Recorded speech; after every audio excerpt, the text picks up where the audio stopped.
جی السلام علیکم. I am آن مائی وے. سو میں ایک میسیج دینا چاہتا ہوں کہ اللہ تعالیٰ ظلم کرنے کو منع کرتے ہیں. قرآن میں جگہ جگہ مختلف آیتوں میں آتا ہے ایک دوسرے پہ ظلم نہ کرو, ایک دوسرے کا مال ناحق طریقے سے نہ کھاؤ, اور صلہ رحمی اختیار کرو, حسن سلوک کرو رشتہ داروں کے ساتھ, قرابت داروں کے ساتھ. میں آپ کو یہ میسیج دینا چاہتا ہوں کہ ظلم کرنا کیا ہے.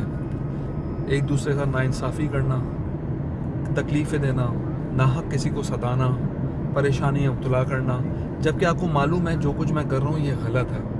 تو ان سب چیزوں سے اجتناب کیجیے, کیونکہ ایک بات یاد رکھیے گا, جب ظلم ہوتا ہے تو بے شک ہمارے جس ملک میں ہم رہتے ہیں یا انصاف کی کمی ہے, کوئی دوسرا آپ کا انصاف نہیں کر پاتا, لیکن keep it in your mind کہ ظلم کرنے کے بعد اللہ کا بھی ایک انصاف کا قانون ہے, وہ ضرور چلتا ہے, مکافات ہوتے ہیں, لیکن ضروری نہیں ہے کہ جو چیز آپ کر رہے ہیں اسی صورت میں آپ کو نظر آئے, اس کی مختلف صورتیں ہوتی ہیں. تو آج کی اس ویڈیو میں میرا یہ میسیج ہے کہ اس